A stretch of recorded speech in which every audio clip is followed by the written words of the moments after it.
Welcome back to Soccer Card United. It's episode 164 of the greatest soccer card podcast in the world. I'm Jason, that's Enzo. Hi Enzo. Hello Jason. This is our long anticipated Q&A episode. Yeah, I'm liking the camera. I look huge compared to you, Jason. Look at that. I feel like a big man. Yeah, you've got big man energy. Big man energy, I suppose, today. So people be expecting some big man answers. Okay, I'm ready to go. To some big man questions. Listen. Right, so we have questions on Twitter, we have questions on Instagram, and then we have questions people asked as replies to Instagram stories. So let's start on Twitter. Now, just for context, these questions were asked on the 25th of May. Okay. So that was a week ago. So if there's any questions that have since become crucial or become irrelevant, or don't go like, why would someone just... Oh, you haven't filtered out those questions? No, not quite. The extent of the pre-production is that they're on a screen over here. Okay. So let's see. Look at this. Our next podcast will be a Q&A recorded live from Paris tomorrow afternoon. What high hopes we had. Not quite. Before we arrived in that tiny, tiny hotel. It's been a busy period, by the way. A lot of people messaging, a lot of people not getting answers. We'll get to you eventually. Yes, if you've been messaging us over the last few days and you haven't got a reply, we appreciate your patience. You've got the patience of a saint, and we all wish we would be more like you. Yeah. Okay. So here we go. Sancho Soccer Cards, a absolute OG of the Q&A format. He says, Cristiano Ronaldo is down bad. Rate my purchase. And do you think this is a good time to buy a washed goat? Or I like if you told 10 years ago, if you in a football conversation, if you mentioned the phrase washed goat, nobody would have any idea what you're talking about. And now we all understand perfectly what that means, I suppose. Or have his antics spoiled his legacy? I lean towards the former. He thinks it is a good time to buy a quote-unquote washed goat. He bought it for $430, and it is a 2004 SP Authentic Manchester United red, numbered of 325 in a PSA 8. Very rare to find those numbered. I might have the same card without the number, or I have a similar one of the three. Yeah. But not numbered. I think it's a good time to buy him because his price is super low. His antics have tarnished his legacy, but it's more of a blemish, like a very, very small blemish. Long term, like, there's going to be movies, there's going to be all sorts. His legacy, like, people I don't know, football Twitter goes, oh, Ronaldo's this, Ronaldo's that, but ultimately he's in the top 3-4 all time, and he also happens to be like one of the most famous celebrities globally as well. Yeah, and he's just an icon. So yeah, I don't know if is it a good time to buy right now? Could be yes. You could wait a little bit longer potentially. I don't really know, but like in general, I think it's a safe bet. Now that card in itself is like a bit of a interesting one because during the boom, those cards got a lot of attention. As kind of a rookie card, I don't know if it says rookie, it doesn't say it in the title, used to always say it rookie, but obviously not the official rookie. It was the very first ever Man United card, and it's like maybe you could argue his return to United spoiled the United love a little bit. Yep. Because you would have just had pure nostalgia for him. Yeah, versus anything negative. Yeah. So that could have impacted it. Those types of cards, you wonder will they ever get back to the heights themselves? Like his rookie card, safe. First autograph from one of those sets, safe. I do think that card is also a safe, but it comes down to supply demand. Most of the supply next time there's a big Ronaldo peak is going to go straight into his rookie, obviously. But yeah, it's a numbered super cool. Like it's numbered to 325, but finding those is not easy.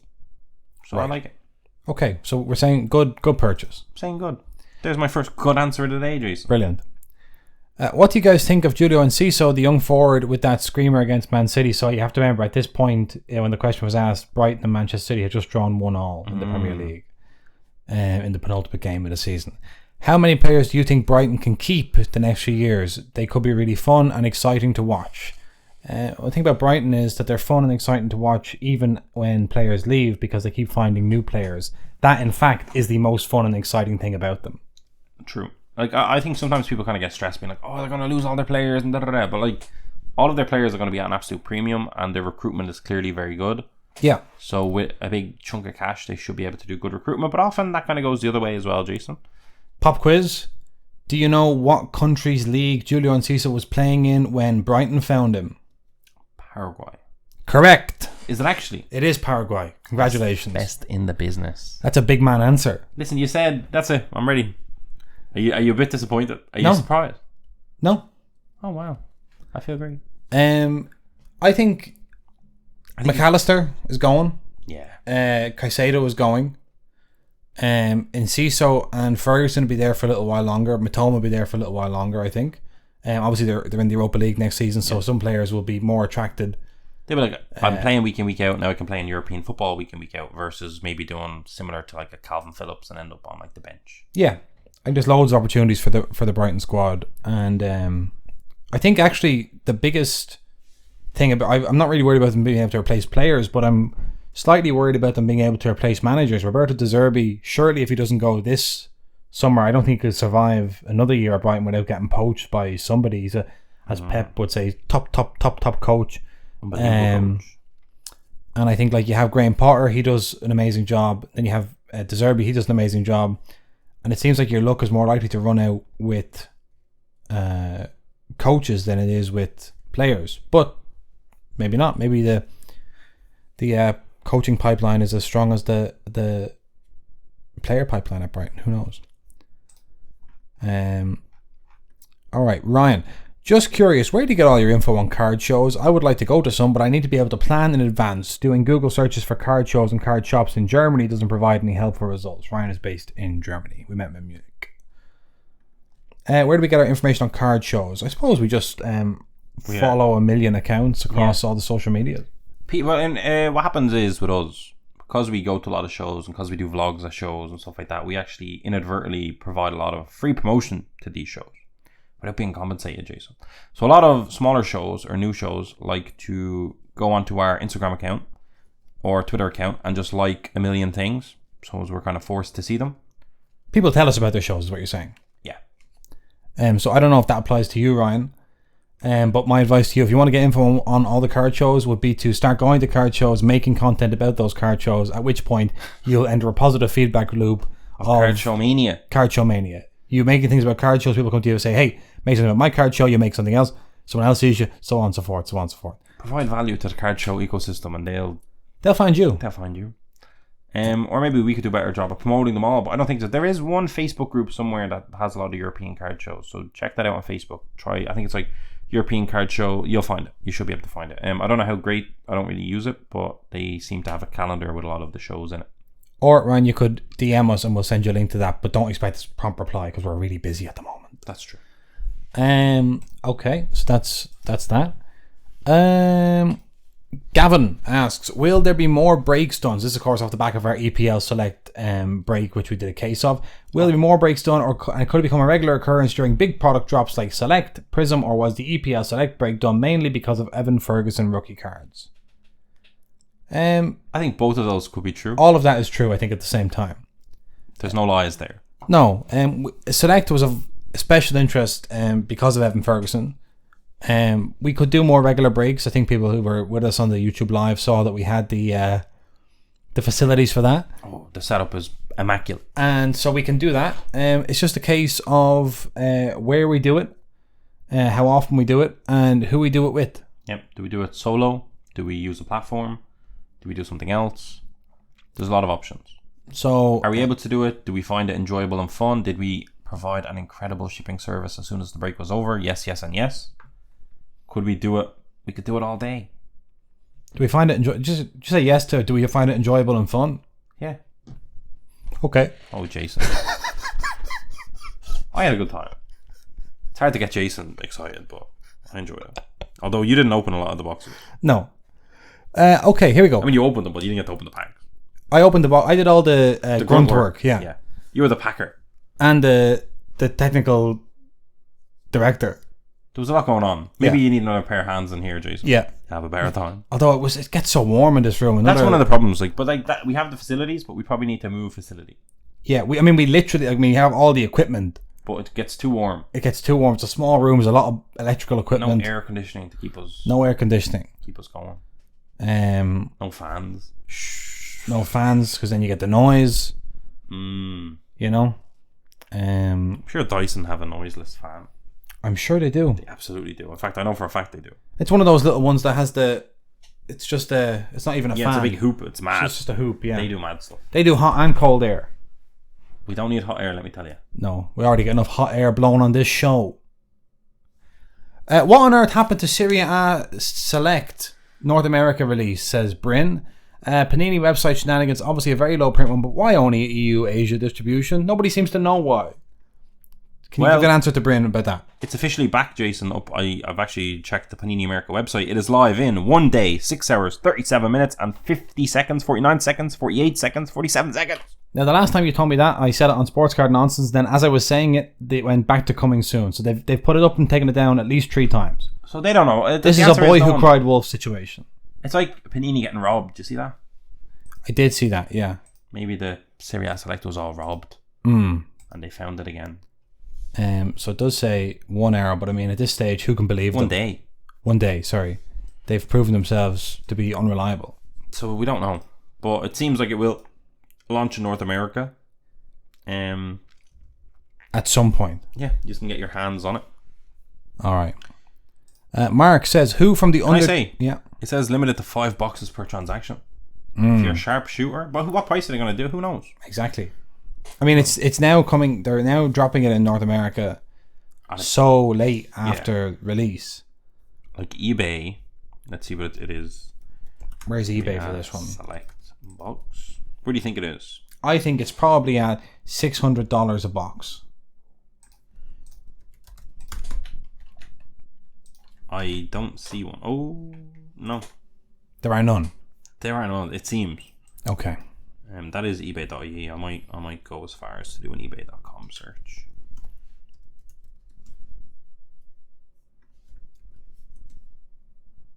I thought you were going to do something. Oh, here we go. $750. My God. Did we sell it at another good price, Jason? Is best offer on that one? Nope. That is from Columbia Hobby. Let's buy it now. Yeah, one of the big boys in the state. Now he previously had it at $900. Got a bit excited and he has it marked 17% off. Wow. And the only other one on the market is $800. A bargain.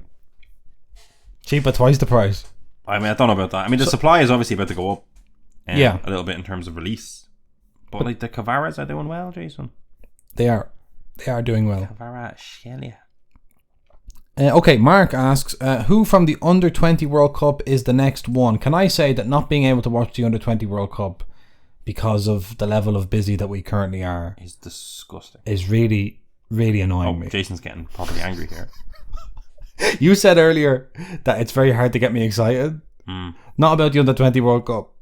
I enjoy watching youth football. I think it's fun. I think it's an insight into... a lot of the stuff I've been able to do on this show over the years is down to the time you used to have. Yes, and now I'm becoming worse at doing this because of doing this. This is terrible. I'm so angry, Mark. That's a negative feedback loop. I'm caught in a negative feedback loop. We've talked about a positive feedback loop. This is negative. It's very toxic. It's very toxic. I mean, as you'd be glad to know that Italy knocked England out. I'm actually sad that I wasn't fully up to date on that. That's how I feel. I'm just... horrible. I mean, we always knock them out, but yeah. Nigeria stunned Javier Mascherano's Argentina side. Shocking. 2-0, and Argentina, the host as well, getting knocked out in the round of 16.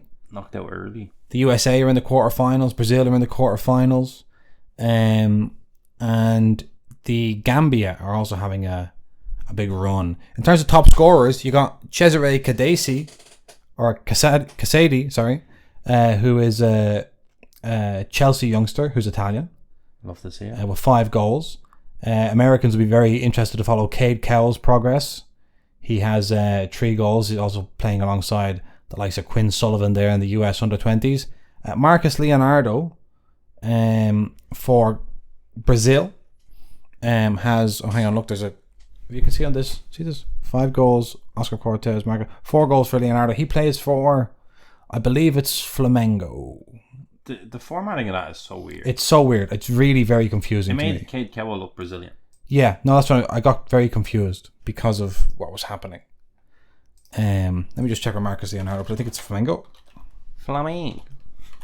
But basically, the Under-20 World Cup is lit. Oh, it's Santos. It's not Flamengo. Jeez, I'm losing my touch here. This is shocking. This is absolutely shocking. Oh my god. This is like that player that should have retired a season ago, you know? This is trying to go again. Trying to go it's again. worse than that. It's the boxer that should have retired 2 years ago. Yeah.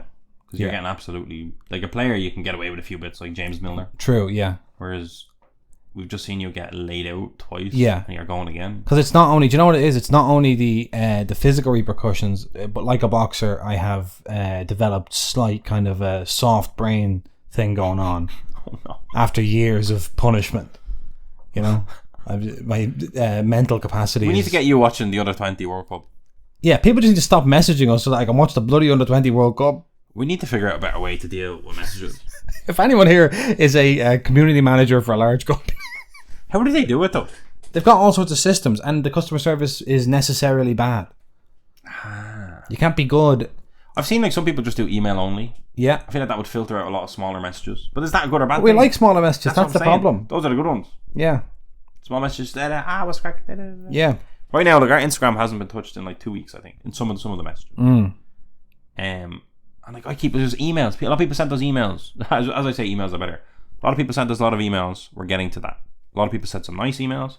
Some are like they can do some personalized stuff for us and stuff like that, which is great. Yeah. I just need like a holiday for. It's. I don't know. It's busy. The other day, I was shaving my beard and my phone was blowing up. Right. And I was just like, everyone was freaking out. Like it was mania. Yeah. And I was like, you know, are you there? Someone said, are you on a holiday? It had been like maybe 20 minutes, an hour. And they're like, "What? You're taking a day off?" I was like looking at myself and I was like, I'm just trying to shave. Yeah. I'm just trying to shave. Yeah. So I do think... What's about setting expectations, isn't it? True. I've done a bad job for many a year being very fast at responding. Yeah, it doesn't benefit you long term. And now people are just like, they want to be injected in here. They want instant access to everything. Yeah. And I'm tired now. Now I'm tired. We've got so big, Jason. Yeah. That we're just too tired. And what if we get bigger? Then what happens? We need systems before it's going to collapse. Tough times here at Soccer. What a disaster. United. The success is too much, people. I almost forgot what the show was called. I almost said Soccer Cards HQ, but that's not us. That's another man. That's a completely other fella. Right. Doing a great job. Instagram. Let's go. Kevin Durant, 35. Breaking news. Yeah. Did you hear about this Leeds thing? About them mortgaging Ellen Road to buy Sampdoria? I did indeed. That's shocking. Shocking stuff. You're switched on though, might I say. I still get to read the papers. Kevin Durant, 35 big cards. What happened at Panini with Serie A distribution? That's the same question that Brian asked over on Twitter, so we already answered that. But special one cards, Shania, it said they flood the market and people realize they've been overpaying. I don't know what that means. They used to do that maybe, like last year. Is that what he's saying? I don't know. I don't know. FBP cards. Do you think Panini's score will hold value? As in, like, will the rookies from this year hold value? Any score? I don't. I think basically say like a Kavara score rookie. Will that hold value long term? Some value. Low numbered, high grade. Yeah, definitely. Not the same way as Select was though. No, people will just have to learn that. But also, it will hold its value. That's the thing. Is like, I think people sometimes mistake like. It's like you're 1 of 1, or let's say you're 1 of 10 from score is not going to be worth the same as a 1 of 10 from Select, but it's still going to be worth It's still going to be it's still going to have increased in value, but it's not going to reach parity with the Select at any point or the rookie ticket. And people will be demanding parity. Certainly, they will. I have an of 10, and therefore, it's worth 2 million. And I'm like, great. Yeah. And they're like, but will you buy it for 2 million right now? That's our card show conversations, Jason. Or this is worth this. I'm like, oh, is it? And they're like, all right, that's so I'll take that. And we'll be like, we don't want that. Do you know what I think we need? We need to get someone to come in and just allow us to do all this before the show. So that we don't spend the time berating the listeners for stuff they didn't do. I'll berate people. I need to get it off my chest. That's what I'm saying. Imagine we had like a pre-podcast for an audience of 1 who was a kind of a corporate therapist.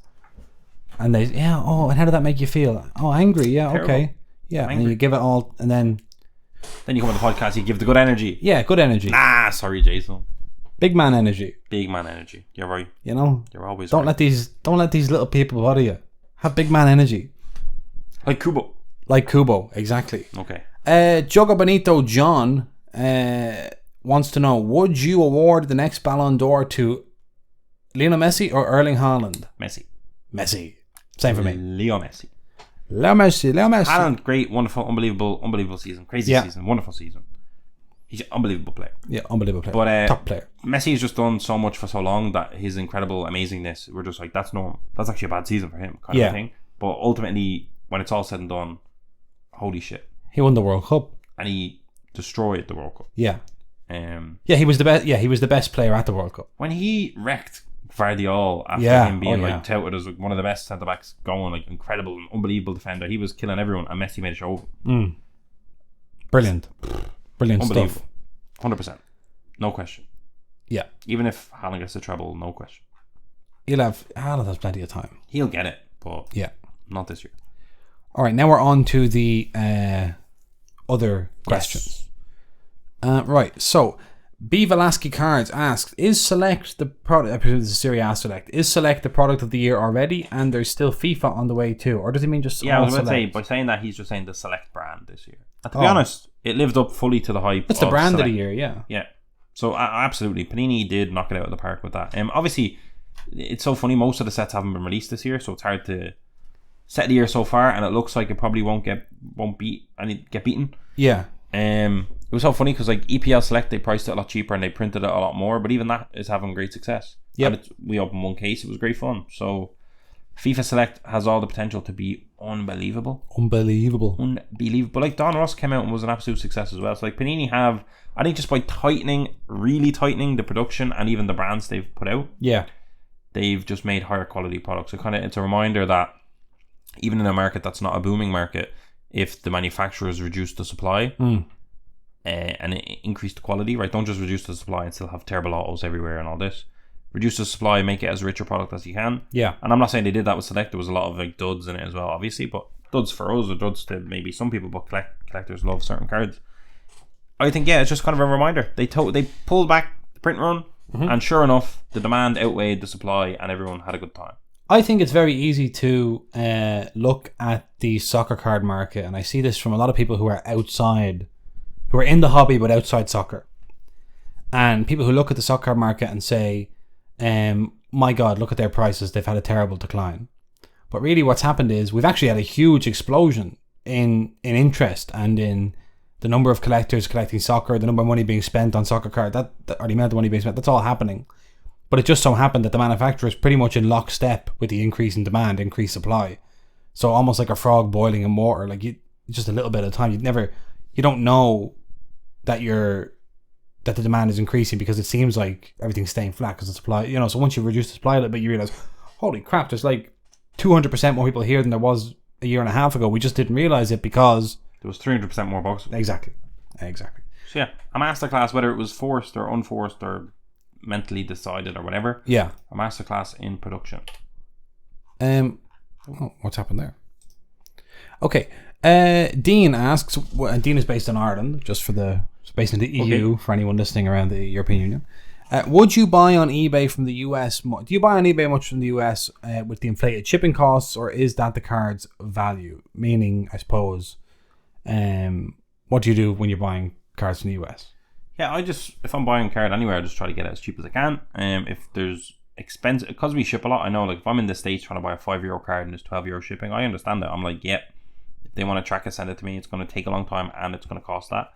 So I would try to either bulk buy it. Jason, you have ComC, maybe you send it there. ComC, you can buy just cards on ComC and leave them there. Or a lot of people, Dean, use a US address, like something like Ship My Cards or something like that. I think On Post have like a US forwarding PO box if you want. Oh yeah. That'd be interesting to test out. Get a US postal address, and you ship, like say you for the next 3 months, any card you buy on US eBay, you ship it there, and you just arrange one bulk shipment to you to reduce the overall cost. Yeah. In general, I don't buy a lot of cards from the States just for that reason. Like if I'm over there at the National, whatever, I would. If I know the guy and we're talking, there's a different, maybe he's selling me a box, I'll add a card in if he has something I'm interested in. Recently got from PWCC a card that I had in their vault. That was a bit of an ordeal to get in, but it wasn't the worst. Yeah. So. Bart's Card Kingdom asks, are we getting Chrome UEFA this summer? Is Topps Chrome UEFA coming out? I don't know if it's confirmed to be UEFA or if it's definitely going to probably be the club competition format. Yeah.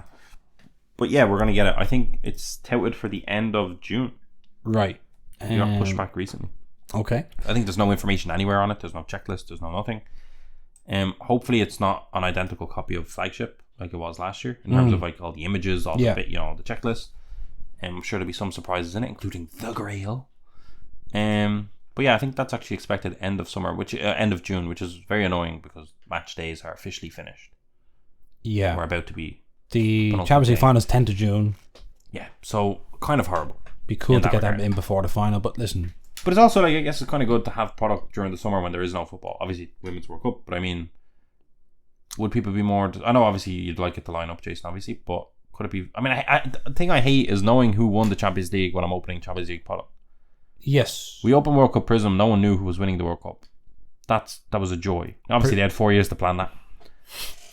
But yeah, we know. But it's pretty effective to do it that way. Adds to the enjoyment, I guess. Yeah. But I'm sure that's part of the things that will improve as the hobby gets bigger. I think most of the preference on production is on kind of the baseball and the American sports stuff. Mm-hmm. So we just got to keep fighting our battle for the soccer people. Plugging away, keep struggling. Got my first, this is NJ Plastic Man, got my first 1-of-1 card, a Lukaku from the Steve Aoki set. Here's my question, slab or no slab? And if so, should I get it authenticated or graded? Don't know. Maybe don't slab, it's a 1-of-1. If you think you could get a 10, you could chance it. But, I don't know, I mean, he's dating Meg the Stallion. Yep. So big news. eBay 1-of-1, you could call that properly. Yeah.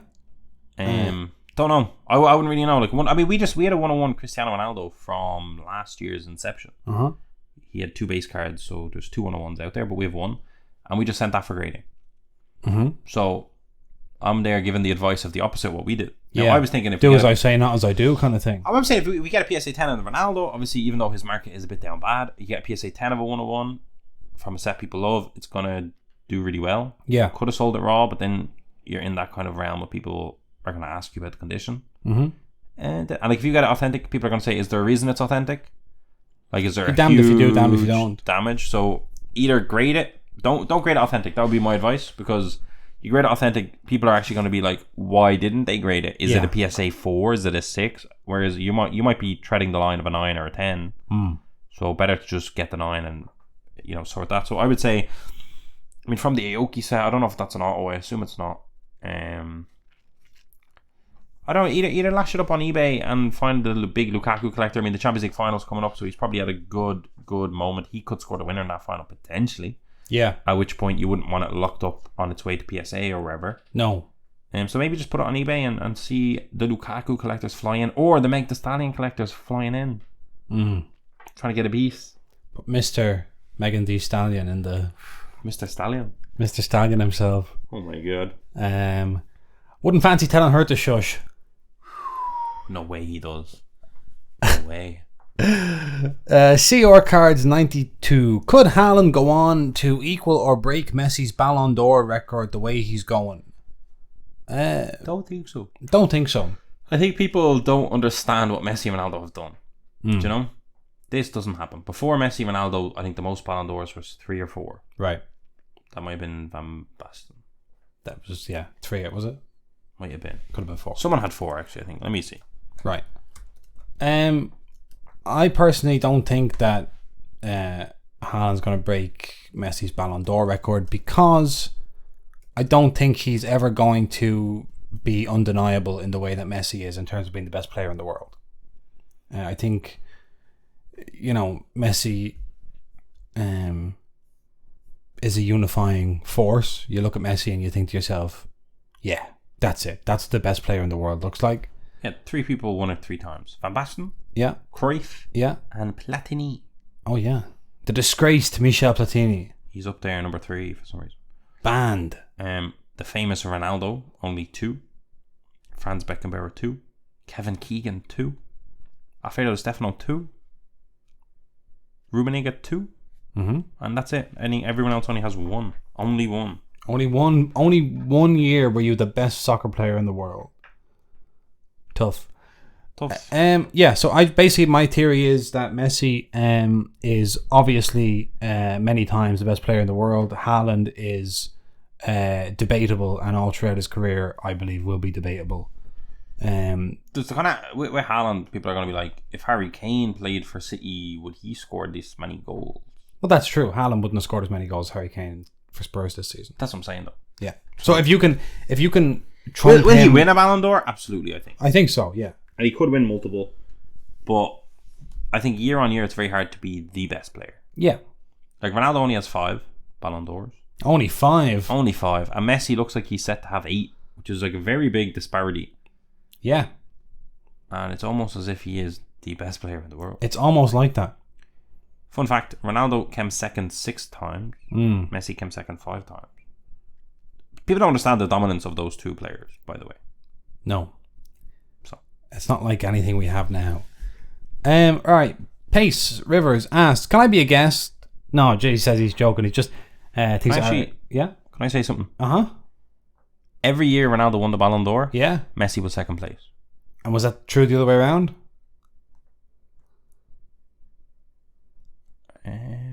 No. 2010 he wasn't second place. He was also second place in 2007, and Messi wasn't first. That was, I believe, Kaká. Right. And then also Pacers asked, what's a major difference? We don't need D. We don't need the best. We just need a name for this round, Enzo.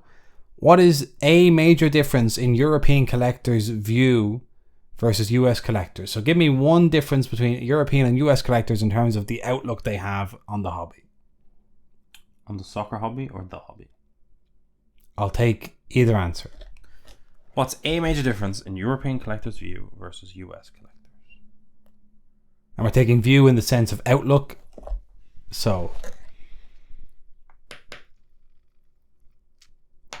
I have no idea.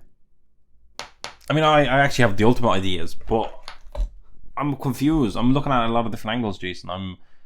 I'm trying to figure out which group of people are more collector based versus investor flipper based. Yeah. And it's obviously both parties have a big mix. Yeah. I mean, I guess Europeans are very, like, a lot of them, yeah, everyone's mixed, so it's hard, but I think I would say, yeah, European is not a catch-all term. No, that's it. But because again, in one point of view, I think a lot of Europeans are like, we haven't even started. Yeah. Like, people don't, like, a lot of them have that kind of viewpoint of they don't understand soccer at all. They don't understand, like, in terms of America, the market. They're thinking they don't even know. Yeah. This is gonna go crazy. But also a lot of them are like, it's over. It's finished. Well, here's one difference. Talk to me. Is that Europeans don't view the European hobby as a singular thing. I think in America, you often think of the European hobby as one thing, but the Germans don't think that the French are like them, and the French don't think that the Spanish are like them, and the Brits don't think that we're like them. Well, they do a little bit, but they can't help that. And so on and so forth. Like, it's, there's a lot of differences within Europe, and there's kind of a general idea of what a European hobby might look like, but within that, there's an awful lot of differences. We've travelled around a lot, obviously. Yeah. When we're in Germany, we've seen a lot of NFL. Mm-hmm. When we're in Paris, we've seen a lot of basketball. Mm-hmm. Copenhagen, I think we've seen some hockey. A couple of hockey tables, yeah. Also a couple of hockey tables in Paris there at the weekend. Yeah, now soccer universally at all shows as well, of course, but in different various popularities. So I think we're well positioned to kind of be like, Europe is very segmented. Yeah.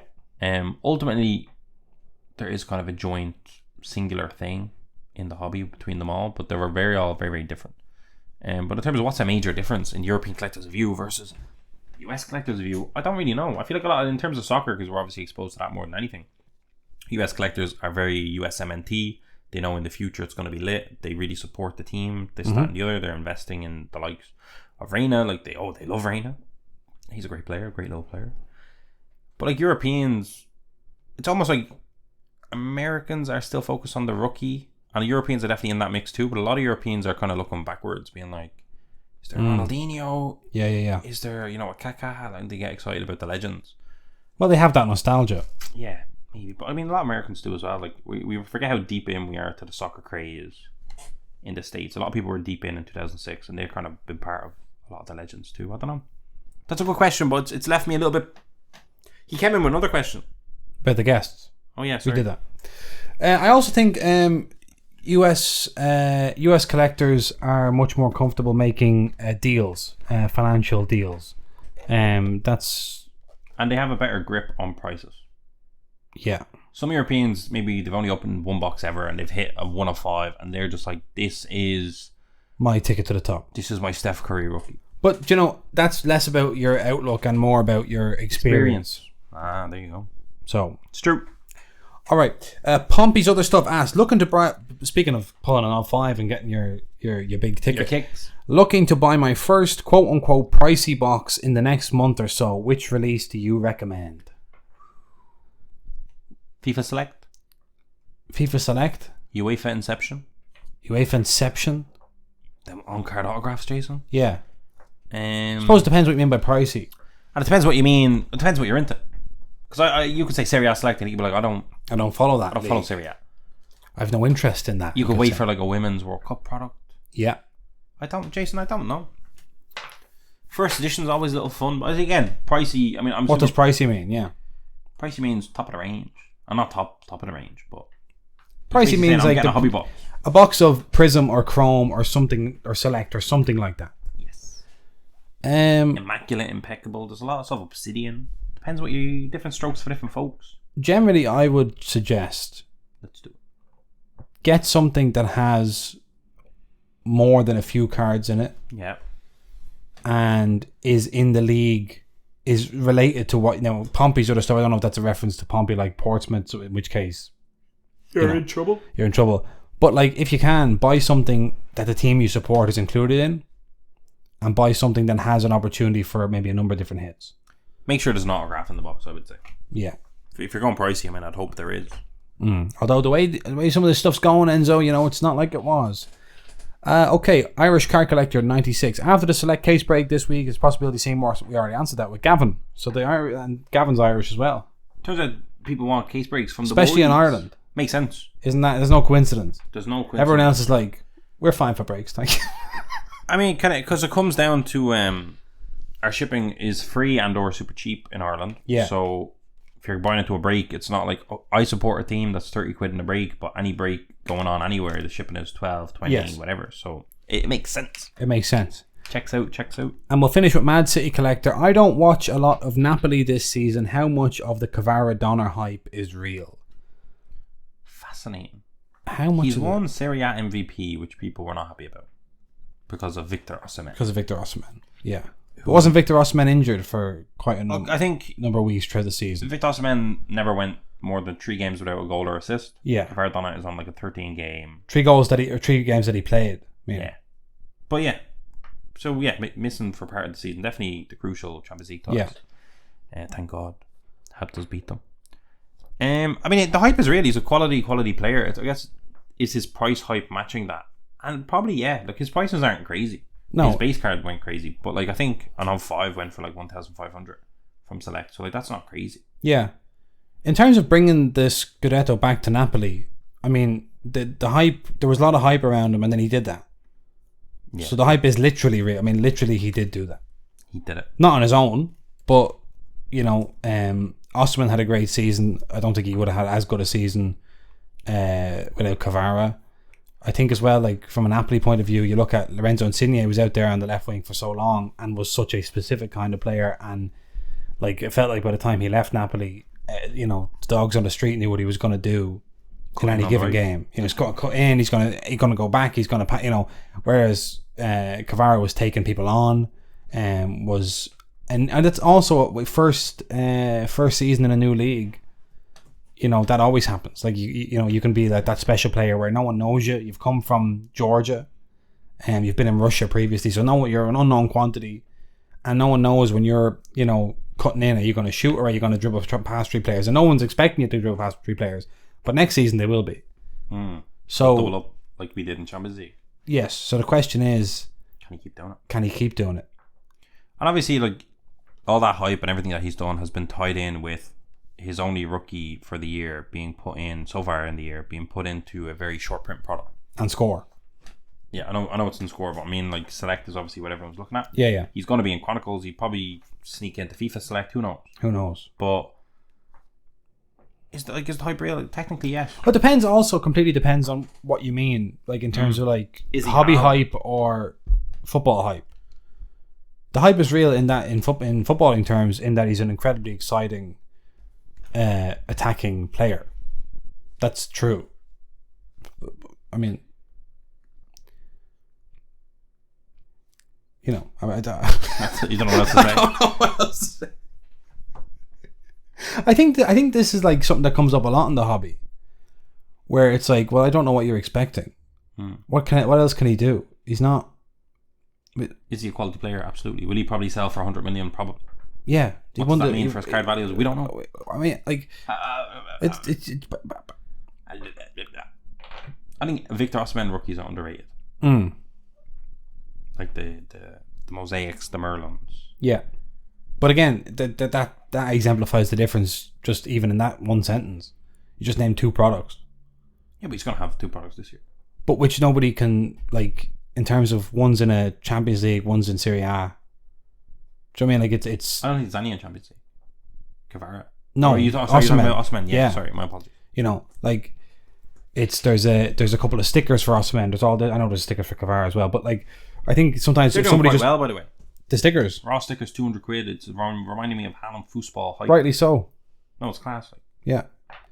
So the hype is real, and in terms of like for Napoli fans and anyone connected with Napoli, like, he's done it. If he, you know, they're naming kids after him, and his name is Cavascelia. Yeah. So that doesn't tell you. All right, that's it for episode 164 of Stock Cards United. We're back on Monday with a regular show, non-Q&A show. Thank you to everyone who submitted questions. We hope our answers were big man answers sufficient and not little man answers. We will talk about the release of Inception on Monday. Yeah, whatever happened with that Panini break-in, I suppose we'll gossip about that. Gossip about whatever happens with this Panini America launch of Serie A. Yeah, with the North America people. Congratulations to Sevilla on winning their 7th Europa League / UEFA Cup title. Yeah, congratulations to Jose Mourinho for putting Anthony Taylor in his place, because to be honest, he needed it. It's been a long time coming. It's been years. I don't really care too much about what he did in the final. I didn't think it was too crazy, but for years it has been crazy. Very poor referee. Very, very poor referee for me. All right. Have a good weekend, everyone. We'll get back to your messages as soon as we can. Thank you for your patience.